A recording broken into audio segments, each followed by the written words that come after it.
अस्सलामुअलैकुम नाजरीन, एक नए व्लॉग के साथ आपकी खिदमत में हाजिर हैं। मेरे साथ मौजूद हैं सोहेल रशीद साहब। इससे पहले कि हम सुप्रीम कोर्ट के उस केस की जानिब आएँ जो आज सुप्रीम कोर्ट में चला है, तकरीबन 4 घंटे से भी ज़ायद मुतवातर ये समाअत हुई है, मुसलसल समाअत हुई है। चीफ जस्टिस काजी फाइज़ ईसा की सरबराही में 3 रुकनी बेंच ने आज एक अहम मामले पर नोटिस लिया है और बड़ा ही अब मामला संगीन होता जा रहा है। जो बातें पहले बंद कमरों में या टीवी की स्क्रीनों पर बैठकर हुआ करती थीं, बरतानिया से 190 मिलियन डॉलर्स की, अब वो ओपन कोर्ट में हुई और ना सिर्फ बातें हुई बल्कि अदालत ने उस पर नोटिस भी कर दिया है।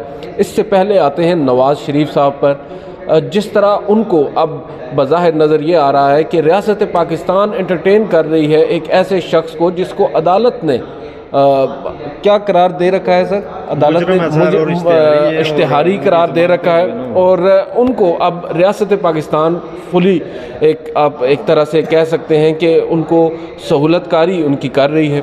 और आज सोहेल रशीद साहब ने ही सुबह एक ख़बर दी है समा टीवी पर कि नवाज़ शरीफ साहब पाकिस्तान आ रहे हैं मगर वो लाहौर की बजाय इस्लामाबाद लैंड करेंगे। और उससे भी इम्पॉर्टेंट चीज़ ये है कि इस्लामाबाद तो वो लैंड करेंगे, लेकिन जो इस्लामाबाद हाई कोर्ट है वहाँ पर आज सुबह से काफ़ी हलचल मची हुई है। बड़े बड़े लोग जो हैं वो वहाँ पर पहुँचे हैं। ज़रा सोहेल रशीद साहब से उसका अहवाल जानते हैं। तब बताइएगा, सुनने में आ रहा है कि अभी मुकदमा दायर नहीं हुई, दरख्वास्त दायर नहीं हुई, फ़िक्स नहीं हुआ, मगर रियासत पाकिस्तान का सबसे बड़ा लॉ ऑफिसर यानी अटॉर्नी जनरल ऑफ पाकिस्तान भी वहाँ पर पहुँच चुका है। जी, इस्लामाबाद हाई कोर्ट से दिल साहब ऐसी इतलात आ रही हैं कि अटॉर्नी जनरल ना सिर्फ बल्कि नैब भी वहाँ पर पहुँचा हुआ है कि दरख्वास्तें दायर हो रही हैं। हमने एक केस में एक बंदे को मुजरम साबित करवाया था, वो इश्तिहारी भी हमने करवाए थे, वो वतन वापस आ रहे हैं तो उनकी आज ज़मानत की दरख्वास्त आ रही है। तो हम पेशगी यहाँ मौजूद हैं, आप नोटिस ना करें, हम अदालत में ये आपको बता देते हैं कि उनको आप ज़मानत दे दें, आने दें, हमारा कोई एतराज़ नहीं है, ये कहने के लिए वहाँ पर वो मौजूद हैं। मतलब गुनाह धुल गए सारे? गुनाह कौन से गुनाह? अच्छा, ठीक। अच्छा, दूसरी बात यह है कि बिल्कुल ये ख़बर है आज तक की, ये तय हुआ है कि नवाज़ शरीफ इस्लामाबाद में लैंड करेंगे, लेकिन ये एक कार्ड है। मैंने ये खबर ब्रेक किया है सुबह, लेकिन मैं बताऊं कि ये एक कार्ड है, मुझे ये भी पता है। अच्छा। ये आज फैसला किया गया, ये आज इस्लामाबाद हाईकोर्ट को आगाह भी यही किया जाएगा कि नवाज़ शरीफ इस्लामाबाद आ रहे हैं। इस्लामाबाद हाईकोर्ट को आगाह भी किया जाएगा। कब आ रहे हैं? 21 को आ रहे हैं, वो इस्लामाबाद लैंड करेंगे। 21 को क्या दिन बनता है? हफ्ता। इस्लामाबाद हाईकोर्ट के हो हफ्ते को तो हम होते नहीं, तो चलें आप लैंड हफ्ते को कर दें, हमारे पास आप मंडे को आ जाइएगा। जब इस्लामाबाद हाईकोर्ट ये गुंजाइश दे देगी उसके बाद एक नई खबर आएगी कि नवाज़ शरीफ साहब आप लाहौर ही आ रहे हैं और अपने प्लान के मुताबिक वहाँ पे वो इस्तकबाल करेंगे, उनको 2 दिन मिल जाएंगे। हफ्ते का दिन का बड़ा सोच समझ के इंतखाब किया गया है और ये सिर्फ आज का जो फैसला है कि इस्लामाबाद लैंड करना है, ये इस्लामाबाद हाईकोर्ट को दिखाने के लिए है कि हफ्ते के दिन वो आ रहे हैं, एक चीज़ तो उनको 2 दिन मिल जाएंगे, तो इस्लामाबाद की जगह लाहौर लैंड कर सकते हैं। हफ्ते वाले दिन अदालतें तो बंद होती हैं, जेल तो खुला होता है ना सर? जेल खुला होता है, लेकिन जब अदालत कह देगी कि आप हमारे पास नहीं, हम सैटरडे को नहीं है, आप हमारे पास मंडे को आएँ और तब तक हम ऑर्डर कर दे देंगे, आपको कोई नहीं पकड़ेगा। तो जब ये ऑर्डर हो जाएगा तो मियाँ साहब के पास 2 दिन होंगे, वो सैटरडे को आराम से लैंड करें, लाहौर में अपना पूरा पावर शो करें सियासी जो भी है, उसके बाद वो संडे को रेस्ट करें, मंडे की सुबह वो वहाँ से चलें और इस्लामाबाद आके सरेंडर कर दें। ये एक पूरा सीन स्टेज सेट हो चुका है। ये आज सुबह का एक कार्ड है, आज सुबह से ये उनकी कानूनी टीम का ये फैसला हुआ था कि इस्लामाबाद में लैंड करना है और इस्लामाबाद हाईकोर्ट को यही बताना है कि हम इस्लामाबाद में लैंड करने आ रहे हैं। अब आज केस अभी थोड़ी देर तक अगर फिक्स हो गया तो इस्लामाबाद हाईकोर्ट को ये बता दिया जाएगा कि मियाँ साहब इस्लामाबाद एयरपोर्ट पर लैंड करेंगे, लेकिन अदालती फैसले के बाद ये फैसला फिर बदलेगा। ये मेरी एक नाकस जो है ना राय और तज्जिया है कि ये दोबारा चेंज होना है। लेकिन ये आपकी खबर जो है काफ़ी बड़ी है, तबाहकुन है, इससे अंदाज़ा हो रहा है कि बड़े वेल इन्फॉर्म्ड हैं सोहेल रशीद साहब। लेकिन सर ये बताइएगा कि अब अटॉर्नी जनरल ऑफ पाकिस्तान, मुझे बड़ी हैरत हुई है, मैं एब्जॉर्ब नहीं कर पा रहा इस बात को कि एक ऐसे केस में एक एब्सकॉन्डर है, उनके हवाले से एक दरख्वास्त उन्होंने दायर करनी है, रियासत का उसमें चले समझ में आता है कि ठीक है किसी एक महकमे का कुछ थोड़ा बहुत इंटरवेंशन होगा।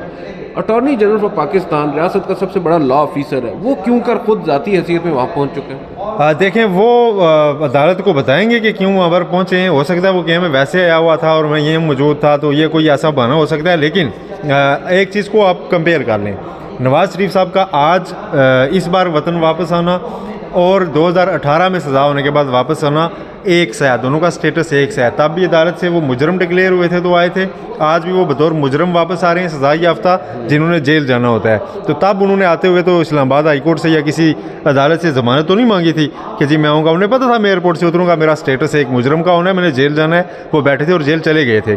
इस बार ये तखसीस क्यों की जा रही है कि वो आ रहे हैं तो पहले वो अदालत जाएं, सरेंडर करें। अब सरेंडर करने के बाद भी क्या होगा, मुझे ये बताएं कि एवन फील्ड वाला चलें जी, वो सरेंडर करने के बाद उनका पुराना स्टेटस बहाल कर देते हैं 2 मिनट के लिए। सबसे बड़ा रिलीफ ये हो सकता है कि उनका सरेंडर करते ही पुराना रिलीफ बहाल कर दें जब वो मुल्क में मौजूद थे। वो स्टेटस किया था कि एवन फील्ड रेफरेंस में उनकी सज़ा सस्पेंडेड थी, मुअत्तल थी। अल अज़ीज़िया में वो कन्विक्टेड थे, कोई सस्पेंशन मौजूद नहीं थी। जो सस्पेंशन दी गई थी वो सिर्फ इलाज के लिए थी और वो महदूद थी, वो ख़त्म हो चुकी हुई है। लिहाजा वो दोबारा कैदी हैं, और कैदी कहाँ के वो कोट लखपत जेल के कैदी हैं, ठीक है।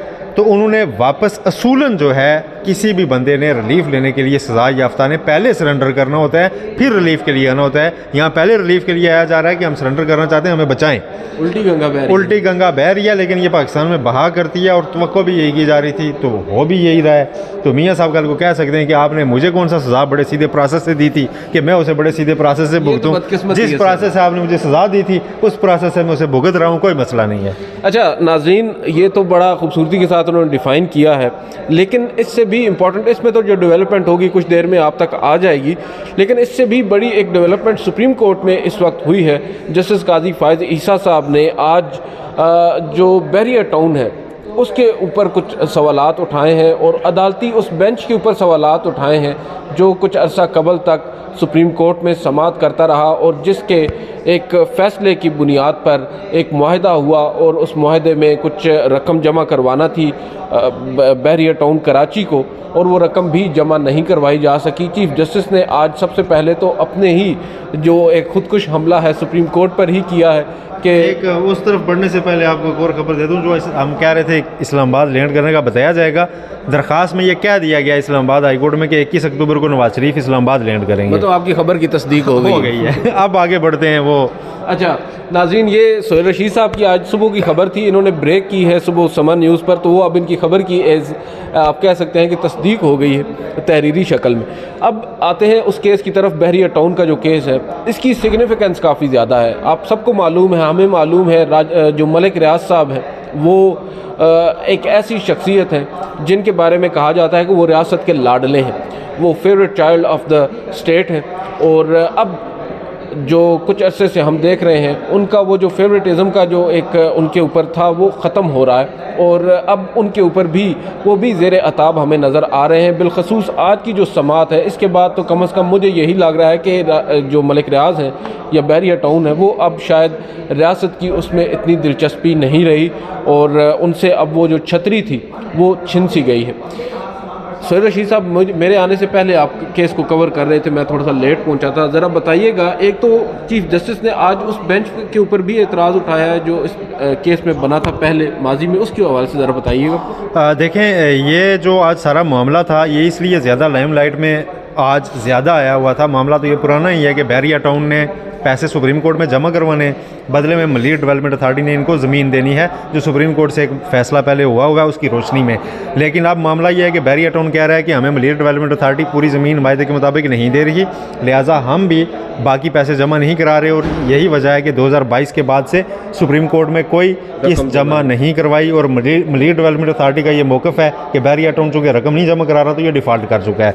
तो ये एक तनाज़ा दोबारा से ज़िंदा हो रहा है। लेकिन इसके बीच में से एक बड़ा तनाज़ा जो ज़िंदा हो रहा है, जो जिसकी तरफ आज बेंच की जो है ना, बिलखसूस जो चीफ जस्टिस थे वो बहुत ज़्यादा इंक्लाइंड लग रहे थे कि वो बहुत ज़्यादा इंटरेस्टेड थे, आप कह सकते हैं। ये आइडिया फ्लोट भी उनकी तरफ से हुआ, किसी और शख्स ने ये बात नहीं की आज कोर्ट के अंदर, सबसे पहले चीफ जस्टिस ने ही इस जानिब इशारा जी, कि वो जो 190 मिलियन पाउंड का स्कैंडल चल रहा है कि जी बैरियर टाउन ने जो सुप्रीम कोर्ट में रकम देनी थी उसमें से कुछ रकम जो है वो इंग्लैंड से आई और वो यहाँ पे जमा हो गई। तो चीफ जस्टिस ने कहा कि जी क्या ये बात दुरुस्त है कि कुछ रकम बैरियर टाउन के अलावा कहीं और से आई है, तो वो कहीं और से वो अली रियाज मलिक साहब की रकम है जो यहाँ पे आई है। और उसका तनाज़ा जो है ना, वो बैरियर टाउन के वकील ने उस पर कोई कैटेगोरिक स्टेटमेंट नहीं दी, उन्होंने कहा मैंने अखबारात से देखा ये किसी मायदे के तहत हुआ। तो अब सुप्रीम कोर्ट ने उनसे वो तफसीलात मांग रही हैं कि किस मायदे के तहत हुआ। यूँ ये जो 190 मिलियन पाउंड स्कैंडल का मामला है जिसकी तहकीकात नैब में ऑलरेडी चल रही हैं, उसमें अब इंटरफेरेंस जो है वो आज सुप्रीम कोर्ट ने कर दिया है, टेक्निकली कर दिया और नोटिस कर दिया है। और ये मामला अब नैब के बजाय पहले सुप्रीम कोर्ट देखेगी, सुप्रीम कोर्ट की ऑब्जर्वेशंस की रोशनी में दोबारा नैब देखेगा और वही दोबारा गलती होगी जो माजी में गलतियां सुप्रीम कोर्ट से होती रही हैं कि मामलात को पहले देख लेना और बाद में उसकी दबाव में नैब किसी भी तरफ निकल जाता है और फिर जाके आगे ये मामला जो है मिसकैरेज होता है पूरे जस्टिस का। आप इस खदशे का इजहार कर रहे हैं कि सुप्रीम कोर्ट असरअंदाज हो सकती है उस केस के ऊपर जो नैब में ऑलरेडी चल रहा है? सुप्रीम कोर्ट एंड पे लिख देगी कि हमारी ऑब्जर्वेशन से असर लिए बगैर नैब करे, लेकिन ऐसा मुमकिन नहीं होता। हमने माजी में देखा है, नंदीपुर में सुप्रीम कोर्ट से मामला टेकअप हुआ, नैब ने एक कच्चा सा केस उठा के अदालतों में दायर कर दिया। बाद में इस्लामाबाद हाईकोर्ट के चीफ जस्टिस अतर मिनल्ला साहब इन्होंने लिखा कि जनाब ये तो केस बनता ही नहीं था और सुप्रीम कोर्ट ने अगर आपको कह दिया था तो इसका ये मतलब तो नहीं था कि आपने रेफरेंस ही दायर करना, आपने तो मेरिट्स देखने थे। तो नैब तो इस वक्त इंक्वायरी से इन्वेस्टिगेशन में बदल चुका है। इस केस में रेफरेंस की तैयारी जो है वो जारी है, हमारे ज़राए इस बात की भी तस्दीक कर रहे हैं। तो अब जब नैब अदालत में ये मामला अलग से रखने वाला है क्रिमिनल, तो अब सुप्रीम कोर्ट इस मामले में इंटरफेयर करेगी तो इसमें दो बातें भी हो सकती हैं। मैं आपको एक और बात बताऊँ, इसमें इमरान खान साहब को फ़ायदा भी मिल सकता है क्योंकि इमरान खान साहब मुसलसल ये कहते आ रहे हैं कि इस केस के बुनियाद बनाकर मेरे खिलाफ बहुत ज़्यादतियाँ हो रही हैं और एक ज़्यादती की तौसीक सुप्रीम कोर्ट ने की। हम उसे ज़्यादती नहीं कहते। जस्टिस अतर मिनल्ला उस बेंच का हिस्सा थे जिसने 9 मई को इमरान खान की हुई गिरफ्तारी को गैर कानूनी करार दिया और वो इसी केस में हुई थी। फिर उसके बाद नैब से 3 इस्तीफ़े आ चुके हैं। तो जब सुप्रीम कोर्ट इस मामले में टेकअप करेगी तो ज़ाहिर है नैब से भी पूछा जाएगा कि आप इस केस में क्या कर रहे हैं। और सुप्रीम कोर्ट मैक्सिमम जब खुद मुदाखलत करती है तो यही पूछा करती है, सो मोटो भी हो जाए तो, कि भाई मुतलका इदारा इस पर काम कर रहा है या नहीं, पुलिस तफ्तीश कर रही है या नहीं, FIA कर रही है या नहीं, नैब कर रहा है या नहीं। तो इस मामले में नैब का जवाब होगा जी कि हम तो तफ्तीश मुकम्मल कर चुके हैं, हम तो आगे बढ़ रहे हैं, हम तो पूरी काबीना का इमरान खान की का स्टेटमेंट ले चुके हैं, हम मलक रियाज को तलब कर चुके हैं, हम शहजाद अकबर के खिलाफ इश्तिहारी कार्रवाई में आगे बढ़ रहे हैं, हम रेफरेंस दायर करने जा रहे हैं। तो उसके बाद सुप्रीम कोर्ट और तो कुछ नहीं कह सकती, यही कहेगी कि करें। लेकिन उस करने के दौरान अगर इसमें पार्टी बने मुल्ज़मान भी इमरान खान और दीगर, और उन्होंने आगे कह दिया जी कि ये तो दबाव का केस है और इसमें एक चेयरमैन नैब इस्तीफ़ा दे चुके हैं, एक डिप्टी चेयरमैन नैब इस्तीफ़ा दे चुके हैं, एक प्रोसिक्यूटर जनरल इस्तीफ़ा दे चुके हैं, तो फिर सुप्रीम कोर्ट को उस पर आँख एक बंद तो नहीं करनी पड़ेगी ना कि एक साइड की खुली और एक साइड की बंद हो। एक चीज़ मुझे समझ में नहीं आती ना, चीफ जस्टिस साहब ने ये बात तो सुन रखी है कि 190 मिलियन पाउंड गालिबन बाहर से आए हैं किसी मुल्क से, लेकिन उन्होंने ये नहीं सुना कि इस मामले के ऊपर ऑलरेडी तहकीकात हो रही हैं। सुन रखा होगा, लेकिन यहाँ पे मसला ये है ना कि बाज़ दफ़ा, सॉरी टू से, मैं ये वर्ड नहीं यूज़ करना चाहता, लेकिन हर जगह पे ना हर किसी को हाज़िरी चाहिए। अब ये डिस्कशन, ये आज जो नोटिस हुए हैं, ये सिर्फ इसका अल्टीमेट यूज़ ये है कि ये हमारी और आपकी खबरों के लिए कि सुप्रीम कोर्ट ने इस मामले पे भी नोटिस कर दिया है। इसका क्या होगा? आप नैब से पूछेंगे, वो कहेंगे हमने तफ्तीश मुकम्मल कर ली है यार, हम रेफरेंस दायर करने जा रहे हैं। लेकिन अगर आप इसमें इंटरफेयर कर रहे हैं तो फिर ये याद रखना होगा कि ये वो केस है जो 9 मई की बुनियाद बना था। 9 मई को इस केस में अरेस्ट हुआ था, जिसके बाद पूरा मुल्क का एक तमाशा बना और अनफॉर्चुनेट ऐसे सीन्स देखने पड़े जो पाकिस्तान की हिस्ट्री में कभी नहीं हुए थे। वो अलग से ट्रायल्स चल रहे हैं। फिर उसके बाद इसमें एक चेयरमैन नैब तकरीर करके नैब में गए हैं जी कि ये दबाव शबाव आप ना ले, मैं तो जा रहा हूँ, ठीक है। उसके बाद भी ऐसे पर्सनल रीजंस क्या कि 2-3 इस्तीफ़े आ चुके हैं और ये ज़राए से ख़बरें ये भी आती रहीं कि जनाब नैब वाले जो है ना इस रेफरेंस पे साइन करने से इनकारी हैं, इसलिए वो इस्तीफ़े दे रहे हैं कि कल को ये हमारे गले पड़ना है। ये रेफरेंस बन नहीं रहा, काबीना से मंजूरी वाला है और काबीना ने एक चीज़ की मंजूरी दी हुई है और स्टेट ऑफ पाकिस्तान का एग्रीमेंट था अगर बरतानिया में किसी क्राइम एजेंसी के साथ कि हम इसको खुफिया रखेंगे, तो उसको आप नैब के पास पब्लिक हम कैसे करें और किस अथॉरिटी के तहत उनको पब्लिक करवाएं। उसमें सिर्फ आपने ये देखना है कि क्रिमिनल कोई चीज़ हुई है या नहीं हुई और उस पर आपका दायरा इख्तियार बनता है या नहीं बनता। तो उसमें अगर तो एक वो स्टेटमेंट है मौजूद ऑन रिकॉर्ड हर एक की, तो उसमें अगर नैब भी अभी जाना चाहता है, सुप्रीम कोर्ट भी अगर जानी चाहती है उसमें, तो बिस्मिल्लाह, वो मेरा ख्याल है तो अब चले ही गए हैं। और दीगर फ्रीकैन जो हैं जिन्होंने रकम जमा कराई उसमें अली रियाज मलिक ही हैं और वो एक और शहरी भी थे डॉक्टर शफीकुर रहमान, हाँ जी, वो अलग दरख्वास्त भी लेके आए हुए थे कि जी 190 मिलियन पाउंड में बहुत बड़ी मनी लॉन्ड्रिंग हुई है और वो सुप्रीम कोर्ट के पास हैं पैसे, तो उस पर भी नोटिस करें। लेकिन उनके ऊपर रजिस्ट्रार का एतराज़ है तो वो अब उनको चैम्बर में सुना जाएगा। लेकिन अगर ये केस यहाँ पे खुला सुप्रीम कोर्ट में दोबारा 190 मिलियन पाउंड स्कैंडल, तो फिर ये केस बैरी एटन की अदायगियों से बहुत आगे चला जाएगा। ये चला गया सर जी जी, तो ये केस बुनियाद भी बन सकता है एक सारे मामले को सुप्रीम कोर्ट में देखे जाने की कि इसमें क्या क्या हो रहा है। हमने सबसे पहली बात है कि उस सीक्रेट डॉक्यूमेंट को खोला जाएगा कि क्या मायदा हुआ था। फिर ये भी देखना होगा कि रकम जो बाहर से आई थी वो बाहर उसके पीछे किधर किधर वो रकम घूमती रही, क्या उसमें हसन हुसैन नवाज के साथ एक खरीदे के फ्लैट का सौदा था? क्या उसके नतीजे में वो रकम ली गई थी? जारी बात है, बात सिर्फ मलिक रियाज तक या तो नहीं रहेगी, ये बात बहुत तो पीछे तक जाएगी। मेरा ये ज़ाती राय ये थी कि सुप्रीम कोर्ट इसमें ना जाती। नैब इसमें बड़े अच्छे से तफ्तीश मुकम्मल कर चुका है, उसने इमरान खान की पूरी काबीना को शामिल तफ्तीश किया है और वो रेफरेंस दायरी में जा रहे हैं। वो आपको बता देंगे कौन कौन इसमें मुजरम का रोल है, किस किस का गवाह का रोल है। आजम खान इस केस में आए थे, वो भी बयान कर चुके हैं। में यहाँ पर इस मामले के ऊपर, इस मौके के ऊपर सुप्रीम कोर्ट की जो इंटरवेंशन है उससे मामलात मजीद बिगड़ सकते हैं, उनमें सुधार तो कम से कम नहीं आएगा। अलबत्ता ये है कि हमारा वीलॉग हो गया, कुछ सुर्खियाँ लग जाएंगी और ये सब कुछ तो होता ही रहता है पाकिस्तान में और बदकिस्मती के साथ यही सब कुछ होता है। मगर आज की सबसे बड़ी खबर सोहेल रशीद साहब ने जैसा कि पहले बताया, नवाज शरीफ साहब की वापसी है और उनके हवाले से जो स्पेशल ट्रीटमेंट उनको दिया जा रहा है। खैर पता चलेगा स्पेशल ट्रीटमेंट सिर्फ रियासत की जानिब से दिया जा रहा है या फिर हमारी अदालतें भी उसमें अपना हिस्सा डालती हैं। अब से कुछ देर में वो भी मालूम हो जाएगा। आज इस्लामाबाद हाई कोर्ट पर तमाम तर नज़रें लगी हुई हैं। मुझे सोहेल रशीद साहब को इजाज़त दीजिए। आज की इस वीडियो से इतना ही, इजाज़त दीजिए। अल्लाह हाफ़िज़।